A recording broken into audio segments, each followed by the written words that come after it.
Hey, what's going on, folks? This is Michael, also known as Doggone John, and I wanted to do a quick video for this week's content and kind of discuss where I'm trying to go with my knife collection and tendencies, all that good stuff. So thought I'd do this quick little rundown here. It'd be a fun little video, right? So I just wanted to show the carry lately as what I've been throwing in the pockets. This has been a pretty big contender right here. This is my Chris Reeve Knives Sebenza 31, the large with the natural micarta inlays. And I've been running this one quite a bit ever since I traded for a slip joint I had. This came in as a trade and I love it. Absolutely love this blade. Chris Reeve has really slipped up into my slot as like a second or first place contender with my knives. I really enjoy them quite a bit. I mean, it's just hard to beat a nice classic drop point style blade with a hollow grind and all that good stuff. Simple construction, very clean, very elegant, all that good stuff. So this is kind of what I've been running as my kind of main blade for accessibility and all that. And then this has been in my pocket quite a bit lately as the fall season has begun here. It's just felt really fitting. So this is my Copperhead Bone GEC 82, I think it is.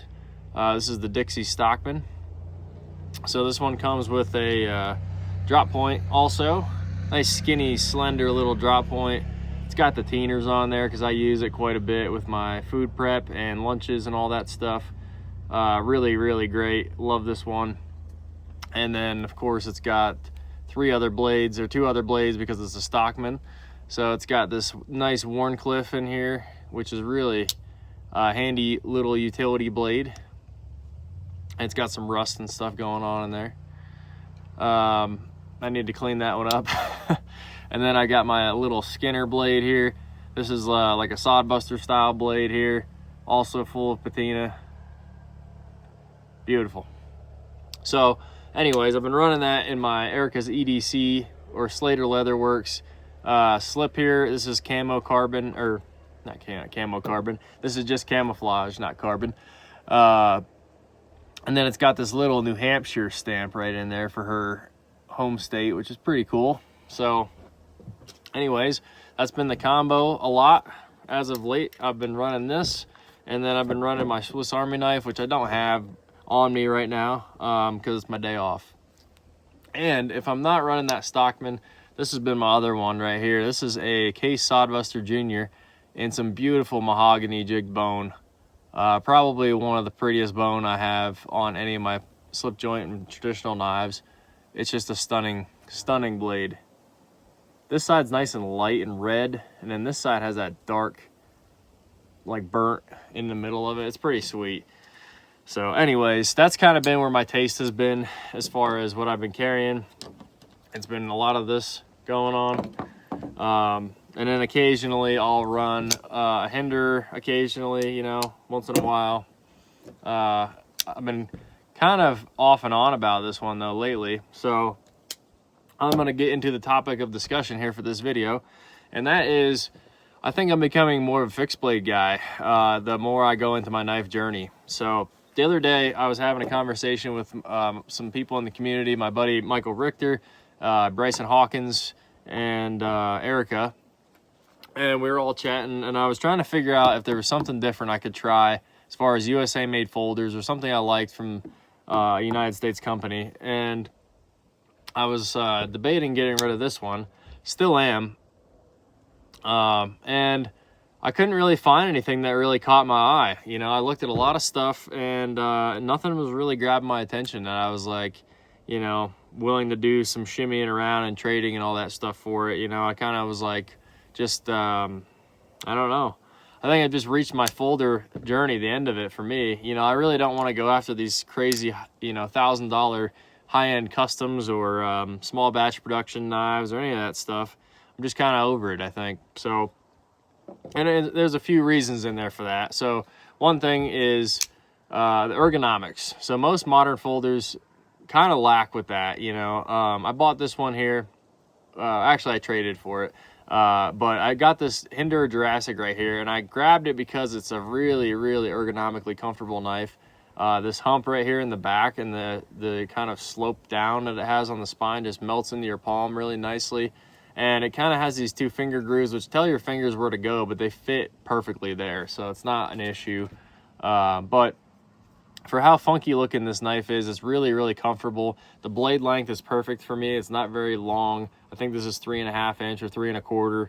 And that's kind of what you basically need. You know, this is tall enough for whatever you need it to do, and it's nice and compact, so you don't necessarily need the length for most of your EDC tasks and things. Even to like skin out game and stuff, you don't really necessarily need a huge blade. You can do it a lot of the time with a smaller one. So anyways, it got me thinking that I think that I'm kind of just gonna head in that fixed blade direction. So one of the reasons, like I mentioned, was the ergonomics. The pocket clips get in the way a lot of the time. You know, they're handy. Most of them are designed okay, but it's always going to be a thing. You know, it's going to be there if you want it that way. You can throw it in your pocket, but then you still have, you know, the moving parts of this, which is another thing. Is I'm kind of just getting tired of the fidgeting and the fidget factor and the deployments and having to tune a lot of these knives. And this one kind of got me feeling that way because I had to do some custom work to it to get it to lock up correctly and all that stuff. I had to mess with the lock bar insert to get it to lock up. I had to bend the lock bar in, and I'm just like, it's kind of ridiculous, you know, especially for how much you pay for a lot of these folders that I have to mess around. Well, you don't have to do it with certain ones, you know, like I didn't have to mess around with my Sebenza. But the point is that you're always going to have moving parts. You have to worry about those moving parts. You have the potential for failure with those moving parts, all that stuff. And I understand that, you know, sometimes it comes down to a legalities thing in your state. Like you can't have certain blade lengths. You can't have certain deployments. You're not allowed to carry a fixed blade, that kind of stuff. But this is kind of where I'm heading at, I think, pretty shortly. You know, I live in Wyoming. It's a very wide open, it's the cowboy state, you know, anything goes for the most part as far as what you're allowed to carry for knives and firearms and all that kind of stuff. So there's no good reason why I can't go to this kind of blade right here. And there's a lot to like about this right here. You have a nice compact blade. It's plenty of cutting edge. It's not too tall. It has this beautiful little kind of like spear point, drop point thing going on here. So extremely useful for a lot of cutting tasks. There's no pocket clip. There's no moving parts. You can basically have this thing melt into your hand no matter what the grip. If you're going to do a pinch grip or you're going to do a hammer grip, or, you know, even if you need to do a reverse grip, no matter what it is, all the styles are comfortable, and fixed blades do that very, very well because they don't have moving parts. They don't have pocket clips and all that stuff. It's just a pair of handles and a piece of steel. That's it. So the simplicity of it is what's kind of appealing to me. Is, you know, what's jumping to the top of my list is ergonomics, toughness, and I don't know, I guess I don't know, there's a few things, but style, all that stuff. They're just a really simple, elegant blade. You know, I tried to do a video on this a little while ago and I had to take it down because it was for legal reasons. I couldn't do it. So I took it away, got rid of it. And one of the points I mentioned in the video, though, if you got to see it, was that, you know, as human beings, we don't have claws, we don't have cutting tools or any kind of tools really to our body at all. You know, we're a predator style creature, but we don't have that element that a prey or a predator creature would, like talons or like claws or any of that stuff.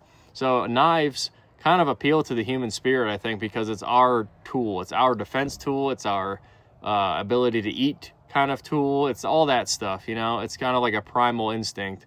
I don't know, and I just think that a simple fixed blade like this is where that needs to go. I mean, for me at least, you know, this is the modern man, this is society in a pocket knife right here, and this is just human beings in the wild, you know what I mean, you know, in our basic nature, I think. So anyway, I say all that to say this is my total own opinion.